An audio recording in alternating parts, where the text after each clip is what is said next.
Hi there, welcome to the video version of CMIS342.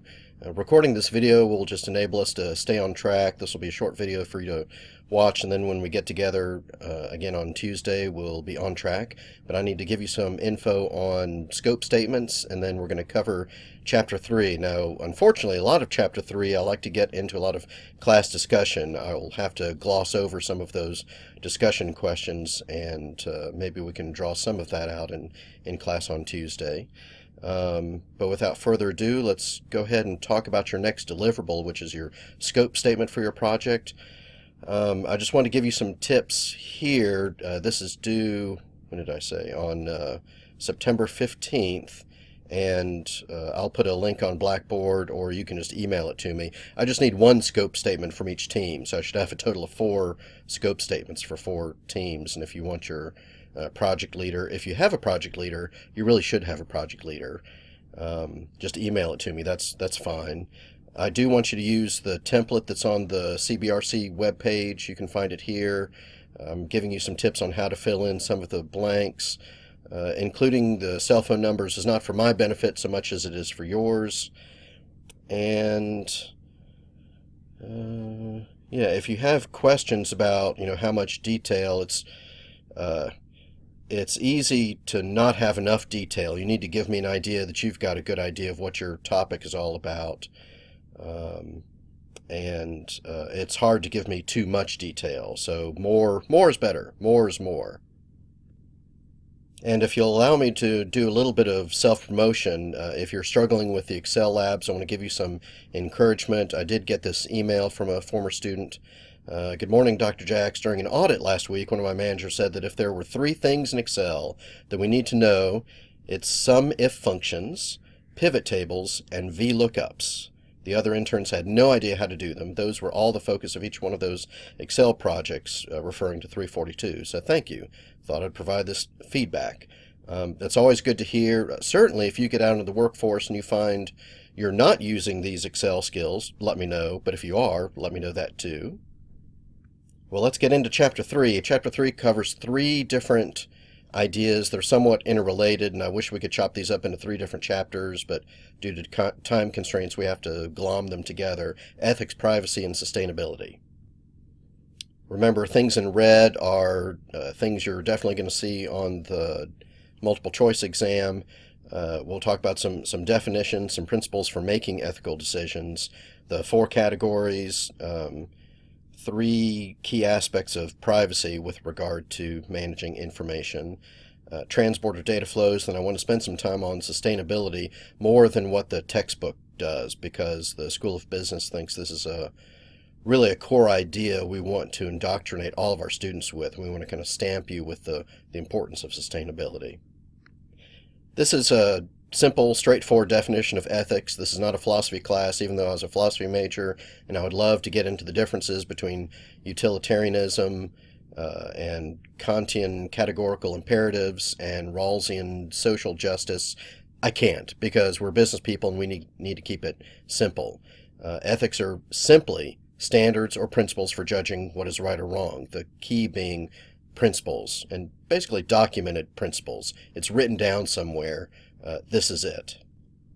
So how do you know what's ethical? A lot of students erroneously think that if I just follow all the laws of my country, that's being ethical. And no, that is not the same thing as being ethical. We could probably come up with a lot of examples in class of legal behavior that's not necessarily ethical behavior.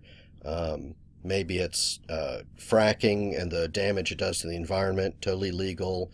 Any number of environmental issues where factories are potentially poisoning the air, water, and yet in a legal way. Or perhaps companies are legally using your information for marketing purposes, but in ways that are you might feel are violating your privacy in an unethical way. We'll talk a lot about privacy later on.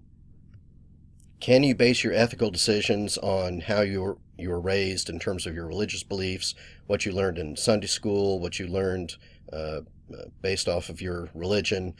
Hopefully everybody sees the answer is absolutely not. Though certainly it certainly has a lot to do with ethics. However, it's really inappropriate to use your religion as a foundation for decision making in the workspace, primarily because you're going to be interacting with people from different religions. You're not going to be interacting with everybody who grew up Protestant or Catholic or even Christian. They may be Muslim, they may be Jewish, they may be Hindu, they may be Buddhist, they may be Taoist, they may be any number of things. They may be atheist. This has no place in the workplace. And really, if I can give you a tip, you should never even talk about religion in the workplace. There's no good will come of that. Don't do it. Can you base your ethical decisions off of social standards in terms of social morals? Really, no, you can't do that either, because that leads to the type of thinking, well, I see other people doing it, therefore it's okay for me to do it. We have all kinds of just constant media examples from TV, movies, that certain things are okay that are not necessarily ethical. I won't even get into all the examples, but yeah. Finally, can you trust your gut? Can you just go with your heart? What does your heart tell you? Wouldn't that be ethical? Again, no. No, that's not being ethical when you just kind of listen to what your heart tells you, because frequently what your heart tells you may be at odds with what the corporation wants you to do. So, no. If you need an example, here's the quick example I use when I'm teaching this face-to-face.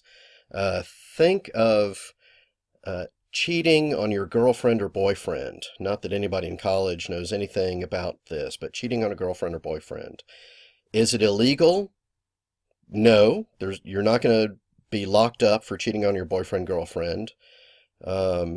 Is it against your religious beliefs? Well, no. Adultery is typically the issue there. But if you're not married, you're not violating a religious principle there. Social standards, oh my gosh, here's where we get into the examples from the media. If any of you watch, I don't know, Pretty Little Liars that my daughter watches, I'd like to call it Pretty Little Sluts, or my wife is watching Drop Dead Diva, or they're both watching Grey's Anatomy, where apparently everybody sleeps with everybody, and this is socially acceptable. No, it's not. And finally, following your gut feeling. Well, anybody that's, cheated on a boyfriend or girlfriend kind of rationalizes it by thinking, well, how can something that feels so right in here be wrong? I hope you can see how this is going to quickly lead to unethical behavior. Therefore, what are we as business people, as simple-minded business people, to do? How can we make ethical decisions in the workplace? There's an easy answer, and here it is. There are two, and only two, ways to make ethical decisions in the workplace. This is testable and just a good life lesson. You refer to your organization's code of ethics, whether they call it a code of ethics, code of conduct. There are a lot of different names for this document we'll get into, but it's something you're going to sign when you become a new employee in a company. The other one, potentially, is your profession's code of ethics. There are codes of ethics for different professions that usually don't violate any organization's particular code of ethics, but number one is certainly for your company. Number two is for your profession. Okay, so two things, the organization's code of ethics and your profession's code of ethics. What any code of ethics in general is going to have in common is that, number one, they're principles, they're documented, and they're going to follow three kind of core tenets: responsibility, accountability, and liability. You're going to see these themes over and over. A quick example of what a professional code of ethics might look like. Project managers, for example, especially if you're going to be a certified project manager professional, PMP, you will have to sign a code of ethics for your profession. Another example would be ACM, which is actually the oldest professional IT organization, the Association of Computing Machinery. I know it's an old-fashioned name, but it is the oldest. Let me show you what that looks like. Pretty much if you look at any web page for any organization, do a search on code of conduct or code of ethics, you're going to find something, and it's usually going to be a pretty long and pretty detailed document. Here it's called their code of ethics. Sometimes they hide it in an annual report for some companies, but every company is going to have one, I assure you. And you need to understand what it says. I'm sorry, we're talking about organizations. Every professional organization is going to have one, whether you're in marketing, especially if you're in HR, good grief.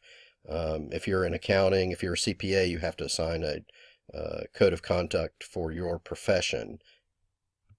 At the organizational level, I like State Farm's Code of Ethics. It's longer than this, but at the top it says, not only do we do what is legal, but we also do what is right.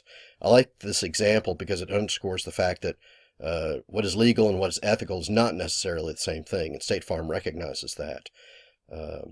Amazon has a set of basic guiding principles. Again, there's that word principles. Employees who are unsure whether their conduct complies with the code of conduct should contact their manager or the legal department, basically because it can get you fired. Violating a code of conduct is a great way to get fired from a firm, and you don't want to get into that position saying, well, I didn't know I wasn't allowed to use my computer for personal use. Google's code of conduct is pretty famous. A lot of people know this. It's great because it's simple. Don't be evil. They're very famous for their code of conduct. Now, the way they interpret don't be evil takes a little more analysis in depth. I applaud them for coming up with something straightforward. At the same time, Google has received a lot of negative publicity for, well, who are you to say what is evil and what is not evil? Also notice if you want to search for Google's code of conduct, you have to look on the Alphabet webpage because that's actually the holding company for Google now. Microsoft has a very large section for ethics and compliance. Notice that they have different categories. Every company is going to do this differently. Sometimes it's one document, sometimes it's multiple documents. Notice here that part of their ethical standards are managing and protecting information. And that's what ties in with this chapter. The relationship between ethics and managing information is a key idea in the chapter. Finally, let's look at Apple's webpage and their code of conduct. It's interesting that they emphasize supplier responsibility. And you'll see several categories up here. Accountability, remember that's one of the core tenets. We said there were 3. Then labor and human rights, empowering workers, environment, health, and safety. But when you go to this is the first page you come to, and you see a lot of, clean, happy, safe Chinese workers. Oh, little girls that are happy to be, working in the Apple factory. Yet why do they all look like they're from China? Well, because famously, Apple manufactures all their stuff in China. And what problem did Apple have a couple of years ago with their suppliers in China? Well, workers were killing themselves. They were committing suicide, jumping out of buildings because the working conditions were so bad. So Apple had a real PR problem with that. So you can see where they're kind of overcompensating to show how they respect their employees and they're doing the right thing. Time will tell. We will see. A good discussion question for class is, let me move this up here, is this. I'd like to maybe save this and bring this up to you because a lot of times the class gets divided down the middle on this question of whether it's ethical to monitor an employee's use of a company's information system. Some students say yes, some people say no, and it's important to look at the reasons why you think yes or no, and to drill into that a little in more detail. So let's try to make time to do that together. And I like my cartoons. Hey boss, I'm not sure our covert surveillance is real covert anymore. It's just a joke. Let's stop here because I try to keep my YouTube videos to under 15 minutes just to make sure they upload cleanly into the system. So stay tuned for part 2.